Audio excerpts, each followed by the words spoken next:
It's like one of those ESPN talk shows. And we'll go ahead and get started here. Good afternoon to all of you, and welcome to the third episode of Sports Talk 757. I'm your host, Executive Director Claudel Clark of the Hampton Roads Sports Commission. For those of you who are turning in to the first time, this is a pretty new program, and we call it the Sports Talk 757. And we just want to highlight leaders, sports personalities, coaches, administrators, former athletes, current athletes from the local area who have contributed significantly to sports and who influence sports and who will guide us into the future of sports in this region. We're extremely excited today to have with us athletic administrators in the high school level from the region. Kevin Cole, Supervisor of Student Activities and Facilities for Use in Chesapeake Public Schools. David Rhodes, Coordinator of Student Activities at Virginia Beach Public Schools. And Norfolk's very own Stephen Suttmiller, Senior Coordinator of Athletics in the public schools. Good afternoon, gentlemen. Good afternoon. Good afternoon. Good. Very lucky to have you guys here with us today. Kevin, if you just start off, tell us a little bit about your role in the Chesapeake Public School systems and kind of how you climbed the ranks and now oversee a good part of athletics and athletic directors there. Okay. First of all, Claudel, thanks for having us. I look forward to being here today. I've been with Chesapeake Public Schools for 23 years now. Middle school and high school athletic director and coach. Took over this position about 5 years ago. I work with our high schools and middle schools, all aspects of their programs, here to provide them guidance or whatever they need to run their programs. And Steve, a little bit about your post here in Norfolk. Obviously, the titles are slightly different, but a lot of the same duties. Yeah, so I've been with Norfolk Public Schools 31 years. Started out as an athletic trainer and then have been downtown housed in the central administration for all 31 years. And just being around the program, was able to gravitate to the senior director position. And again, we oversee all the athletic programs at the high school and middle school levels. We complement and coordinate all activities with our high school athletic directors and our middle school athletic directors to provide just a great opportunity for student athletes. So, it's something that I enjoy and want to continue to do for a while. So, thank you. Yes, sir. And last but not least, David. And again, as we talked, we just had not met before now, so it's been a tremendous opportunity to have a conversation with you leading up to today's show. Thank you, Claudel, and we also appreciate the support that you have for high school athletics and bringing us to the table today. I began with the Virginia Beach Schools in 1985, actually as a middle school student activities coordinator. That's the title that we give athletic directors in Virginia Beach, working not only with athletics, but the entire activities program. And I've worked in the central office in my current position since 2004. And like Steve and Kevin, we basically provide resources to our school athletic administrators and try and coordinate their efforts, make sure that we're consistent from school to school as much as we can. But ultimately, those positions report to the principals in their schools, not directly to us. Absolutely. And Dave, while we're talking, and Kevin and Steve, feel free to chime in. We talked a lot about conference realignment and conference changes, and obviously a new schedule that's been published publicly here. Excuse me. Please tell us a little bit more about that and how that's going to be modified, and when that starts, and how that's going to affect sports moving forward. Sure. Well, we all follow the guidelines put together by the Virginia High School League. That's the governing body for public school athletics in Virginia. And so, when March 13th came, everything kind of shut down, and we have been hurrying up and waiting a lot when we're dealing with the Virginia High School League, and they've had to wait for guidance from the governor's office. So everything that we're doing right now has been vetted by the governor's office. And so the Virginia High School League recently came out with a revised plan for athletics.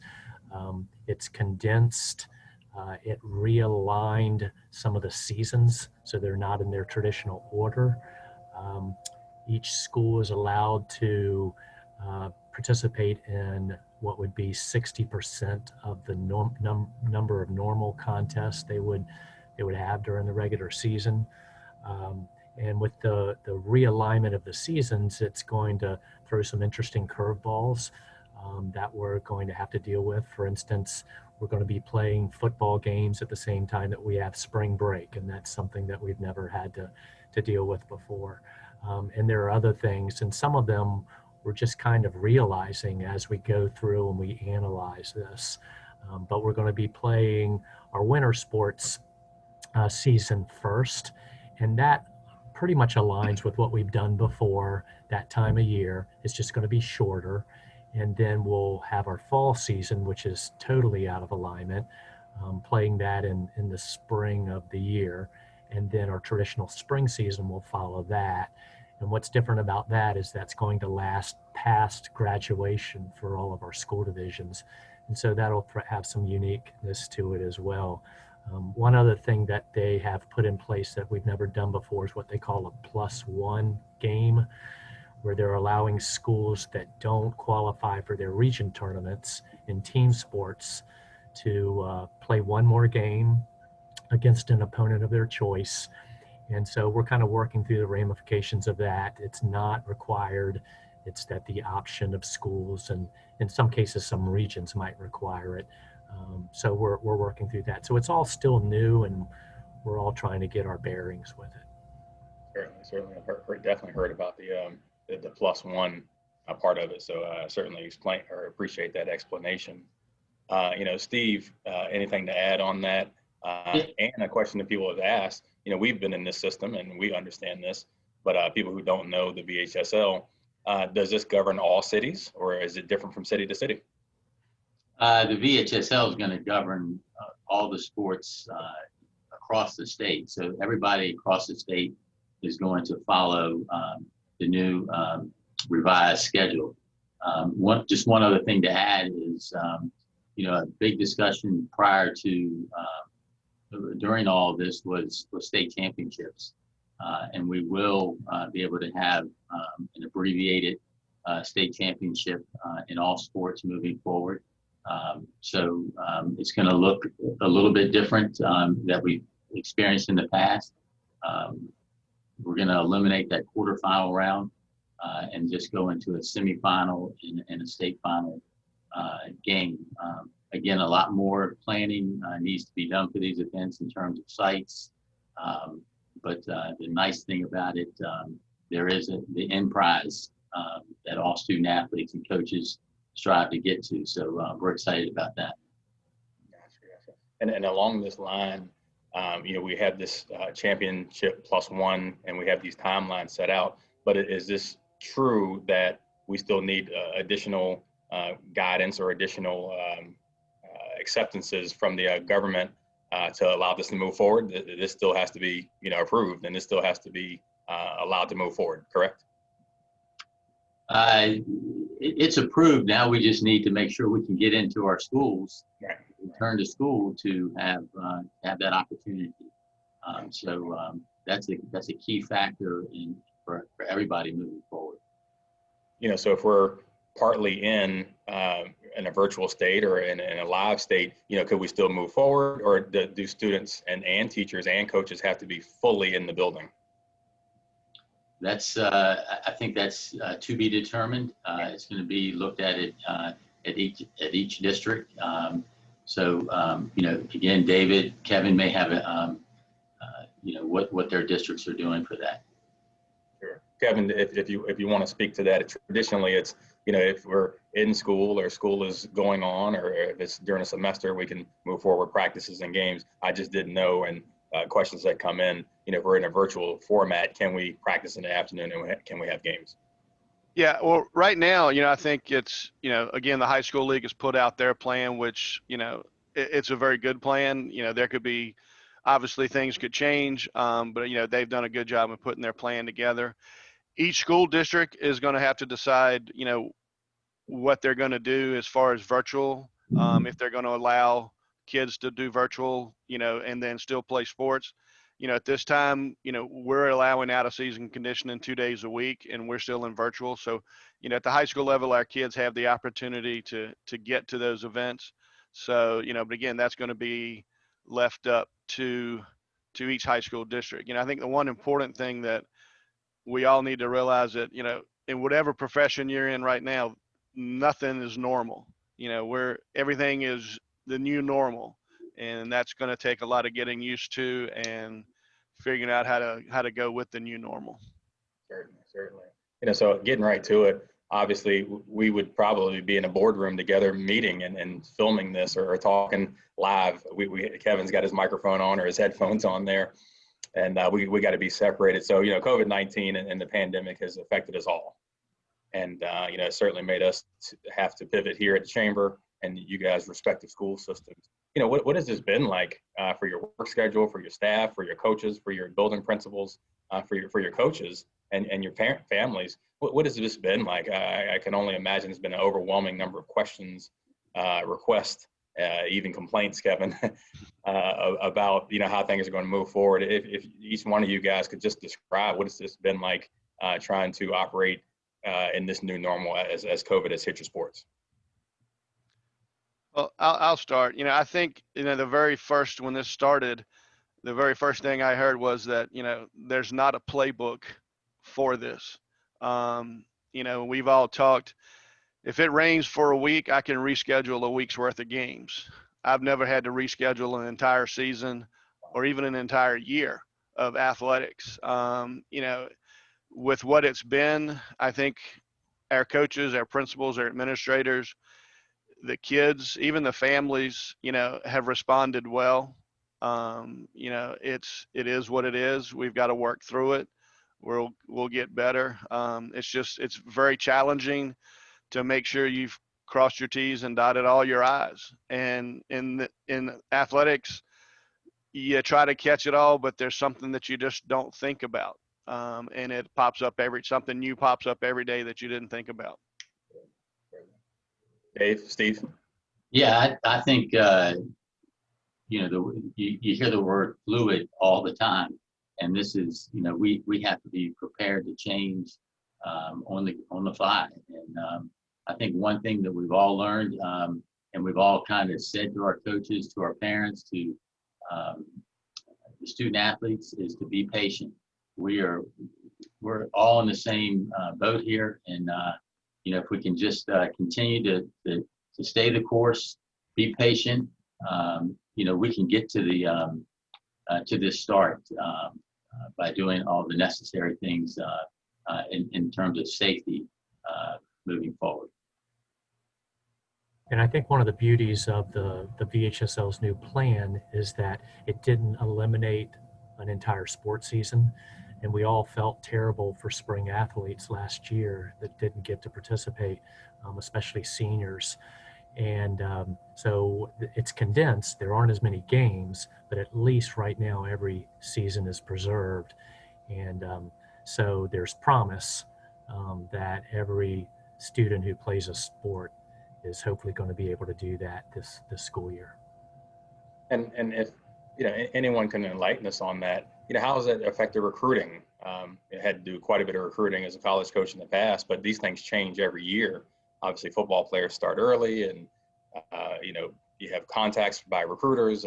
Coaches are getting phone calls and sending out videotape, and people are visiting the schools. What are some of the things you guys have seen that have significantly changed the recruiting? Obviously, we've had tremendous athletes come out of all three cities represented here. So it's a hotbed for recruiting in all sports. What were some of the things that you guys have seen in terms of recruiting?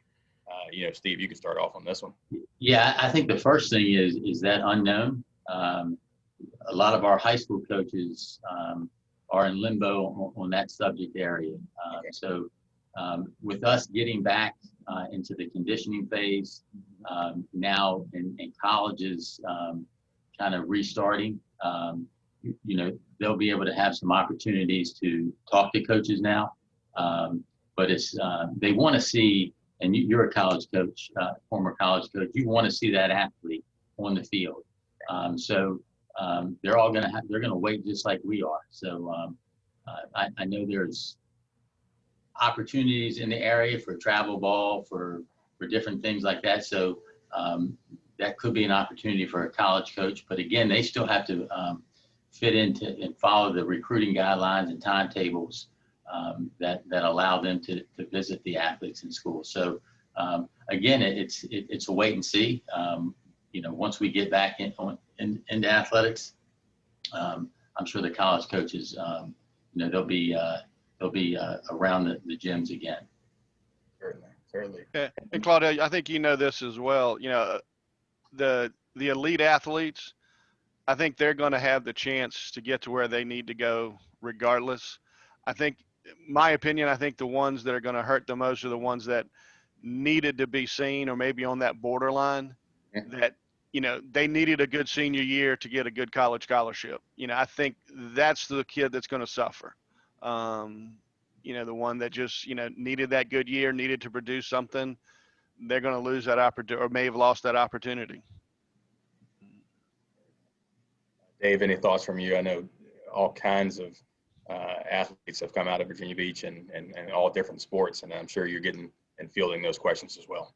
Well, one of the things that we've seen in Virginia Beach, I guess our response to virtual learning and some sort of transition is that we have moved from what we normally call our A-B school schedule to a 4x4 schedule. So basically, a student might have fulfilled all their graduation requirements. A senior might fulfill all their graduation requirements during the first term of the school year. So by January, that student might be done. And we may have more seniors in that position than we've ever had before.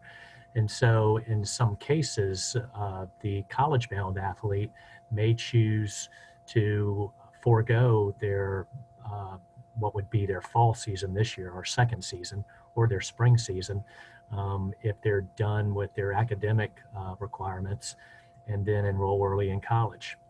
And we know some football players have done that in the past, and so we foresee that happening a little bit more in Virginia Beach, where we might not have some of the athletes playing football this year that we typically would be under a normal situation. Well, certainly also something that you said was very unique that mirrors college. Student athletes will be playing past graduation.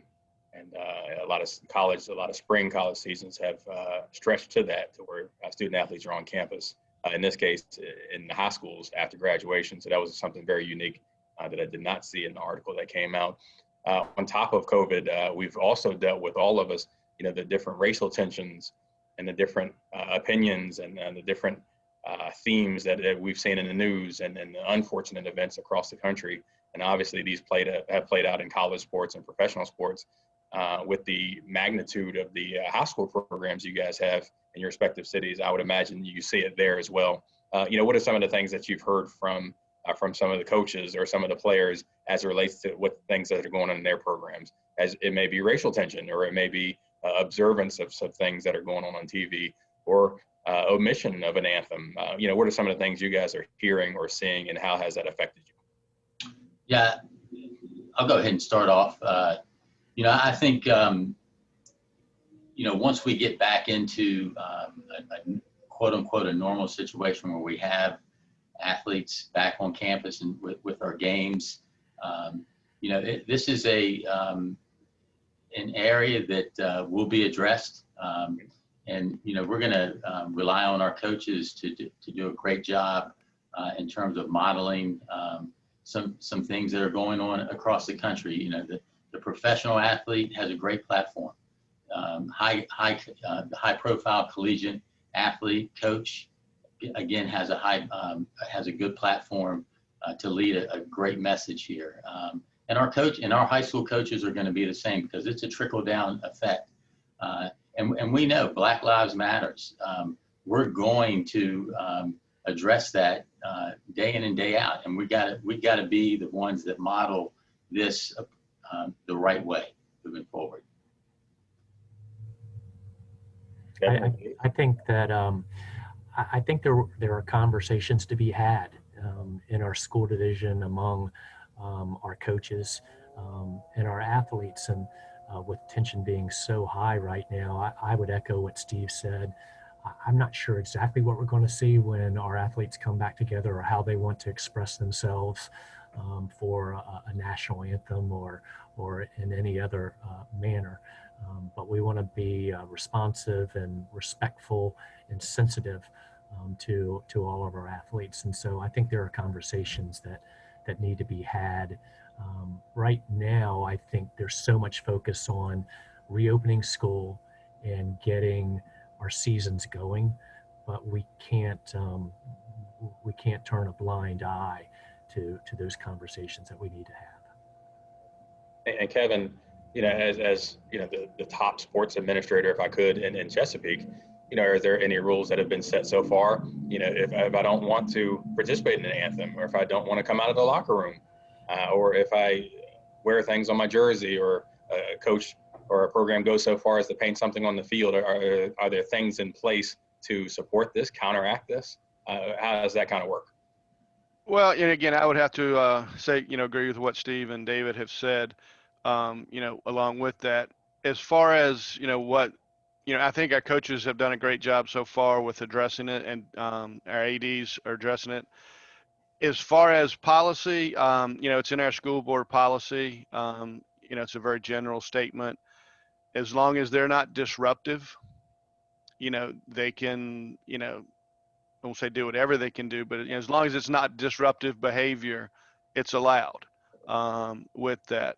Now, as far as what's on a jersey, I think that would go back to the sport-specific rules, what you can and can't have on a jersey, those types of things. Good. I also think it's important for us, the three of us and beyond us, to have those conversations as well, to try and have some oneness among the schools, not only in our school district, but in our region, in our area, about how we approach these things and be proactive as much as possible. Good. Kind of nearing the halfway point, and just want to take a break into action. For those of you who are just joining us, this is Sports Talk 757. We have with us high school administrators, sports administrators, Kevin Cole from Chesapeake, Stephen Suttmiller from Norfolk, David Rhodes from Virginia Beach. We'd like to acknowledge our sponsors of this, the Hampton Roads Chamber, Optima Health, Atlantic Bay Mortgage, and CHKD Sports Medicine for making this possible. Gentlemen, we also open to Q&A, so it's not necessarily at the end of a program thing. We take these questions as they go. So we'll kind of go back to what we talked about relating to a question about COVID, and then we'll move forward.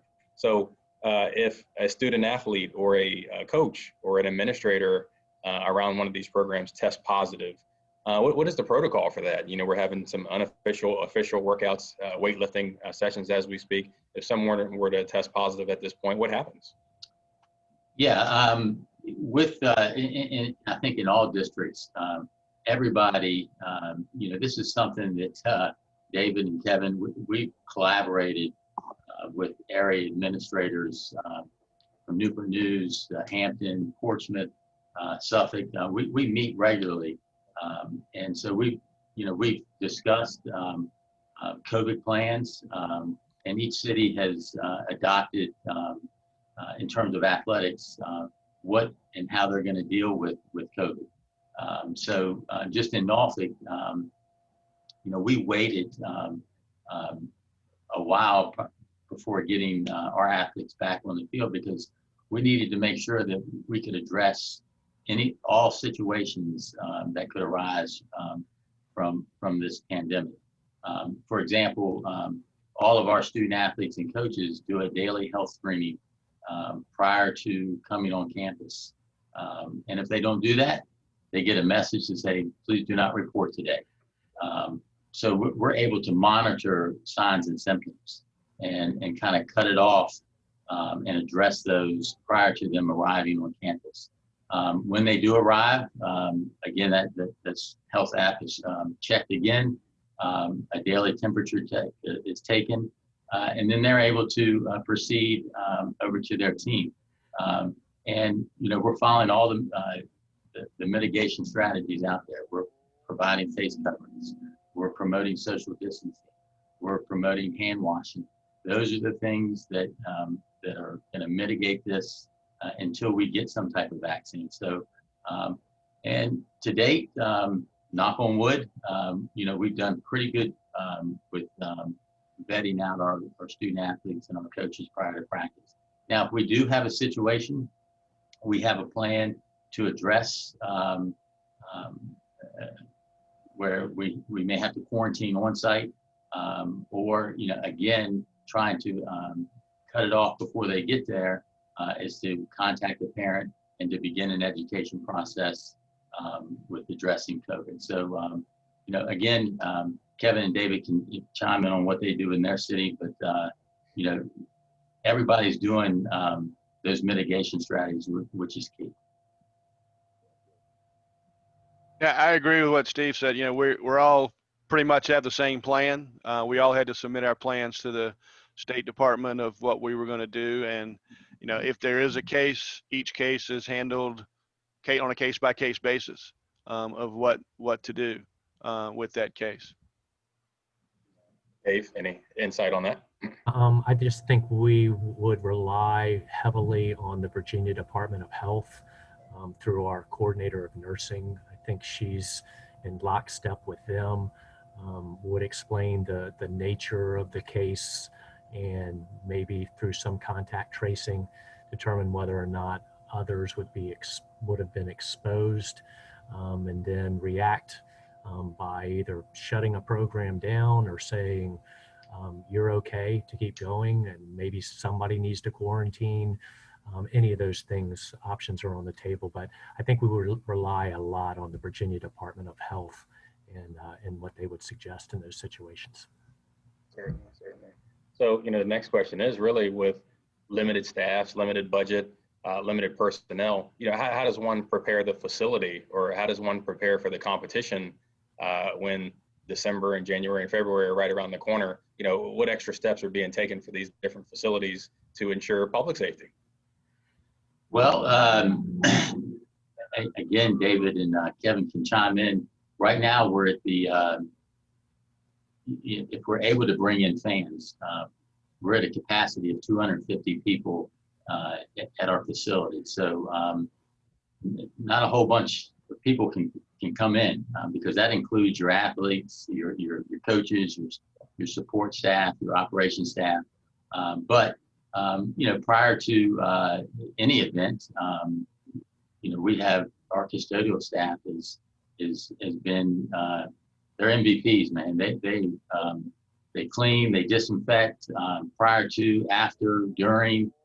So we're fairly confident on our facilities being safe when fans can return. So that aspect, we address every day now. So when we get into that season, we'll again stress that moving forward. Yeah, I think that's still that's a work in progress. We don't anticipate playing games until December, January. So we're still working through the protocols and what would happen, making decisions. Are we going to sell paper tickets? Are we going to go all with online tickets? Spacing? Are we going to sell concessions? What would that look like? The list is immense of questions that we have to deal with, and it changes. If we go from 250 to 1,000, that changes the landscape, and we're going to have to be prepared for that. So the good news is that we're not starting and having games tomorrow, but we are really starting to crank on these things now. Kevin, if you wanted to add. No, I would agree with what Steve and David have said. That list grows ever long each day, and there's, you talk about locker rooms. Are you going to allow the visiting team to be in locker rooms? Where do they go? It's just, you have to think through every aspect of what you do. That for most of us is second nature. We just do it, and now you've got to think through every step. Adding in officials, where are officials going to go? Can you put 7 football officials in a coach's office? Right. Probably not. So those are things that, you've just got to, you got to sit down and consider and work through. And then again, the number, who knows if the number is going to be 250? Is it going to be 1,000? So. Also transporting, that's going to be a huge impact on all of us, and how many athletes can we transport on a bus, or how many buses are we going to need just to get something like a simple tennis team from point A to point B? Well, we need to rely more on parents, which is something that we don't like to do. But I've heard from other states that have opened up, and I've heard that's kind of where they directed things, was trying to get more volunteer drivers and non-school division drivers to be able to do that. But that raises other issues that are concerning as well. Health and safety there. Not the topic we wanted to address. We had so many things, and then again, such a great wealth of accomplishments from these different cities and knowledge here with us today. But something else we wanted to address was, the transfers. We've seen that grow and grow over the years. And then obviously there will probably be something that could pop up in a situation like this, with seasons being delayed and people having time to make decisions. But what have you seen in terms of the transfers? And if you can explain a little bit about that, what are some of the policies or restrictions against that? And what I mean is, persons transferring from city to city or school to school. Kevin, I've been a Chesapeake native for a number of years, and we've seen it there, seen it in all of our cities. So we'll kind of start with you. How do you feel about the transfer status of things now? Well, I don't know that this is, has added to it that much. I think one thing that, I have heard across the state, we border, several other states. And if you're familiar with Bristol, Tennessee, I was in a meeting with, I think it was with the superintendent out there, and he was concerned because a lot of Tennessee was playing football now, I believe, and a lot of his kids were transferring to schools in Tennessee so they could play football in the fall. So, that's a unique transfer. We've always had the transfer issue, and, it's always been there. It's always going to be there. Kids are going to transfer. Parents are going to transfer. As long as it's done legally, there's not a whole lot we can do to control, kids transferring schools. Yeah, I think what Kevin said, it really boils down to what the parent wants for their child. If they think school A is not for them and school B is, but again, as long as it's done the proper way within the Virginia high school guidelines, within your district guidelines, you're not going to stop it. I think one other area that you're addressing that are athletes transferring now to play a sport. Again, what Kevin said, that might be their opportunity they think to be seen by a college recruiter, is to get on that field as soon as possible. So, I know in the city here, we've lost a few athletes that have gone elsewhere, whether in the state or out of the state. Dave?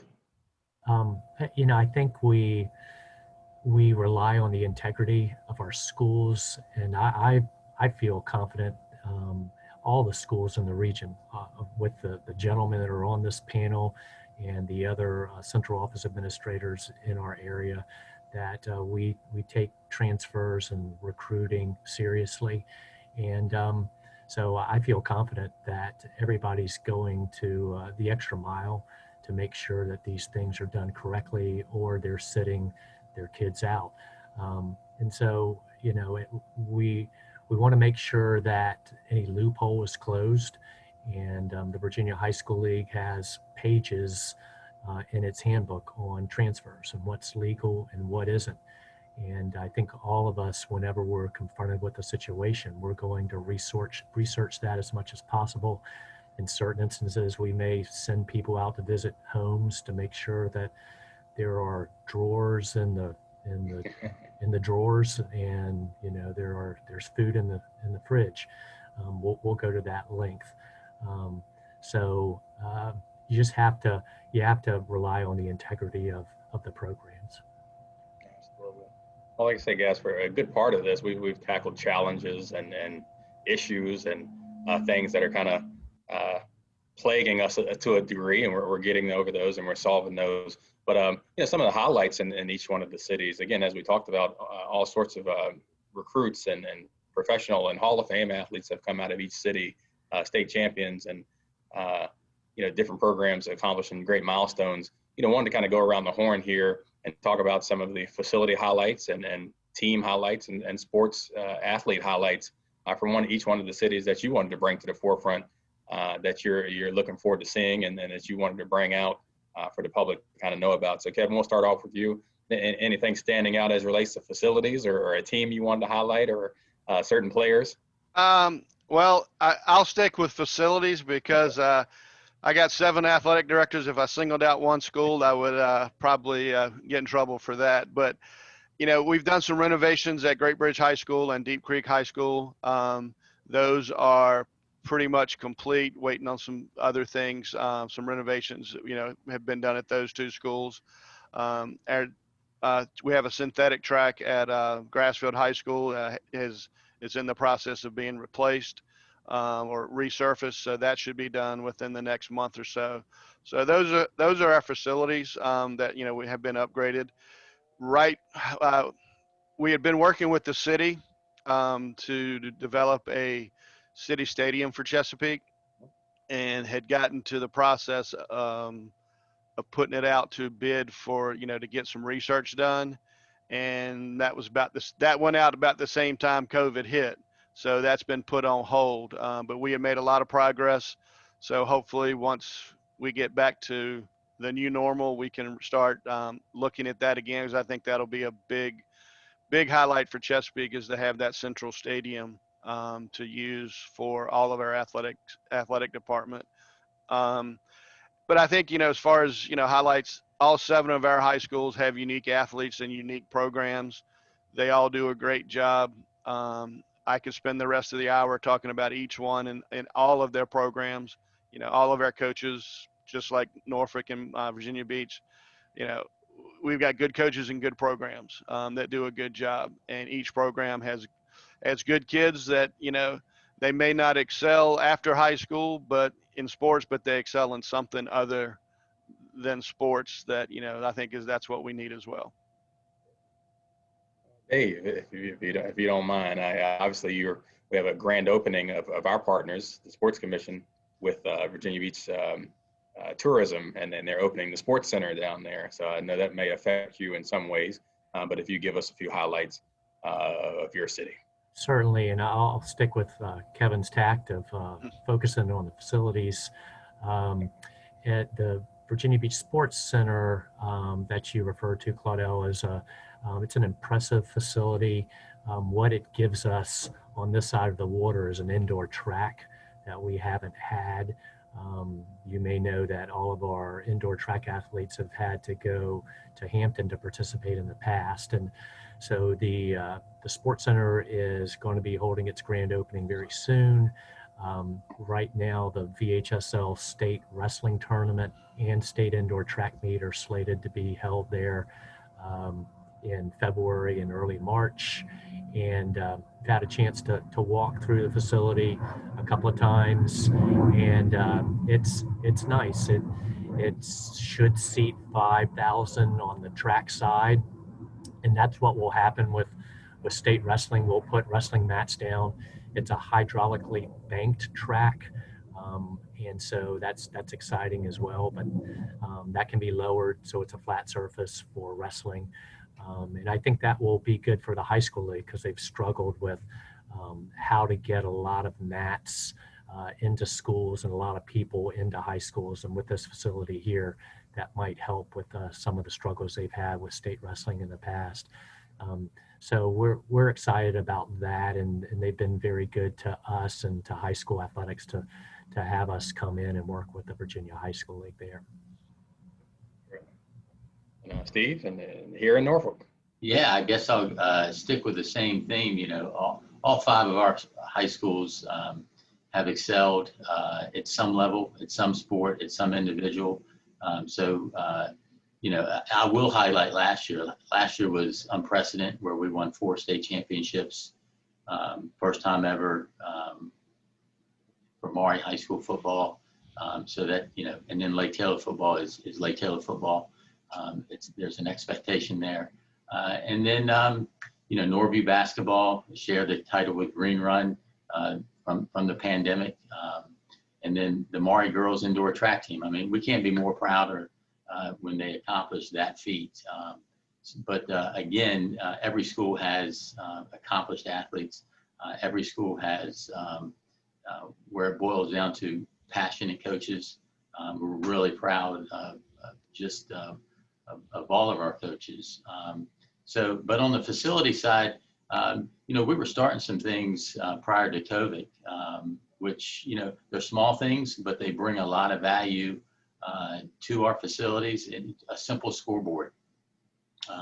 You know, we try to, you know, I look at David's facilities and that's and Kevin's facilities, and we want to copy that sometimes. So, you know, we're moving in that direction. You know, we were able to complete Booker T baseball and softball, where they're going to be able to come back on campus and play and practice this coming spring. So we're excited about that. And so we're moving all of our facilities forward with, again, just curbside appeal goes a long way for these, and it goes a long way for the student athlete. Well, gentlemen, that you know, kind of wraps up our dialogue here. You know, shared a ton of great points, talked about some challenges that are facing us all, and you know, we're able to field some questions kind of pre-recorded, and it came in during the show about, you know, how school sports are tracking these days, and you know, the challenges facing our student athletes in this area. High school sports are just huge in this region, as well as college sports. You know, so we appreciate your insight. You know, we wish you the best of luck in your respective cities with your coaches as things reopen, as your student athletes try to matriculate on to college and other things. And, you know, we just appreciate having you guys here, and, you know, hope that the Sports Commission can be a great partner to each one of the cities and learn more about what you do so that we can partner in the future. You know, so I do appreciate that. Kind of thanking all of those who attended with us and participated today. Again, our sponsors, Optima Health, Atlantic Bay Mortgage, CHKD Sports Medicine, and Sports Talk 757 airs every other Thursday. We'll go again on October the 15th. Our next guest will be Bruce Rader, Sports Director of Wavy TV 10 and Fox 43 Sports Wrap, over 40 years of experience. So we should have a pretty colorful conversation there. More information on the Hampton Roads Sports Commission, please visit hamptonroadsports.org. And we certainly appreciate you guys today, our participants, our sponsors, and best of luck to you all. See you later, guys. Thanks, Claudel. Okay.